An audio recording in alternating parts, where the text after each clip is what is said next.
What's up? All right, I'm gonna kick you off. Hi, shorty boy. Okay, today we're talking about the 20% weird factor, the cabbage mind, and the treachery of scoundrels. We're talking about the leeway that you should allow. How to interact with other people will make or break your life. Of all of the 4 pillars, you should focus on social stuff first. It's the hardest to balance, in my opinion, when it comes to relationships and friends and family. And it's the hardest thing to get, I think, and balance and just like keep in the same spot. Like you can work out every day and build habits when it comes to your health and finances and I'd say like personal, mental health, but then relationships are tough. So that's the one that I love to focus on the most. Of all of the ways that humans seek happiness, the one that is like the most important are relationships with people. That's like the biggest thing. So social. Social brings you the most highs, and it's like with your friends, your families, members, romance. And this is just something that Sigmund Freud talks about. If these were to go bad, it will send you into a whirling depression. Like the only times that I've experienced depression in my life and significant depression was when I felt alone and when my social relationships were at their worst. We need some principles to keep us successful. Everybody can be 20% weird, but anything more than that, and you're going to run into some trouble. The treachery of scoundrels. You cannot ignore the 20% weird factor. I always say if you're employing somebody, don't let them be anything more than 5% weird. So like being weird is good to a certain extent.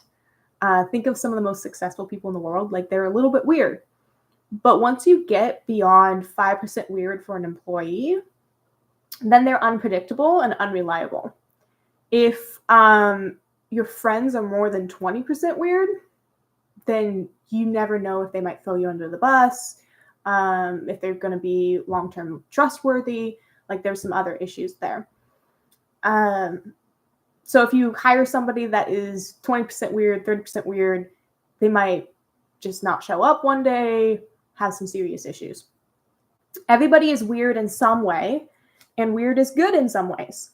We are designed to react based on the reactions of other people, but being weird cannot be all-encompassing. It can only be like a small portion of our personality. The cabbage mind. Stay away from these people. The kinds of people who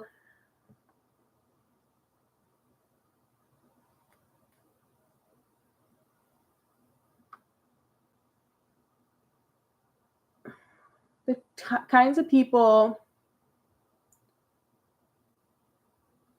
who, I don't know what that word is, you in the back are a little too weird and insecure.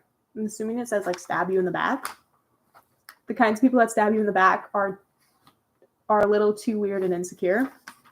I guess that's true. Yeah. It's been a while since I've written these notes. People who are Republican, Democrat, etc. It's okay to be those things, but if you have a strongly unfounded belief system, if your bias is dictated by your parents and nothing that you've questioned, that's a big signifier that like you probably have some bigger issues in your life. I always say extreme ideologies are weakness. So like it's okay to have bias. You should question it. And then typically people that question it don't have extreme ideologies. The most extreme tend to be unquestioned belief. Think of like cults, diets, really extreme diets, that type of stuff. So a lot of people are Republican or Democrat simply because their mom and dad was. And that's it. And the same goes with religion. And there's a void of strong belief, but unfounded bias. So allow for people to be different. Don't look for cookie cutter people, but also don't let people be too extreme on you. Mikey, hi. I need to like work through these notes a little bit more because I have a lot more to add than the last time I looked over this. But today's a little bit of a short session. So what's any person, maybe it's like a boyfriend, girlfriend, family member, business partner, employee, and associate a percentage with them. What is their weirdness factor? And then question, like, what is your weirdness factor? So, like, what areas are you weird in and what percentage levels? Like, here's an example. You can be a nudist and you can be a Buddhist, but you can't be a nudist Buddhist. Does that make sense? Joe, welcome. Hi, Mikey. People will give you a pass on one extreme ideology, but you can't just be a whole bunch of plethora of like weird stuff, if that makes sense.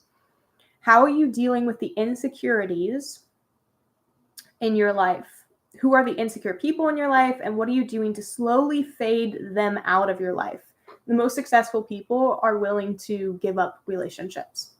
You have to be willing to move on from toxic people and constantly change your social circle. The people that are stuck thinking that they need this specific group of people around them and want those people to be around them for the rest of their life are stagnant, and you have to be outside of your comfort zone and change in order to grow. So you should constantly be changing your social circles and the people you spend time around, and know that every single person you're around affects you, whether you are mentoring them, they are a peer, or they are a mentor towards you. So the law of 33% says that you should spend 33% of your time with each of those types of people, 33% with people that you mentor, 33% of time with peers, and 33% of your time with people that are mentoring you towards success. And I really like hung on to this strategy and like the science of this. And that's kind of the way that I've met a lot of really unique people, but all three are equally important. Like the law of 33%, the people below you that you're mentoring are great for self-esteem and impact on the world. And you need peers that can rise with you. But you also absolutely need mentors. And that's the one that's often overlooked. All right. That's the words of wisdom for today. Hope you guys enjoyed it.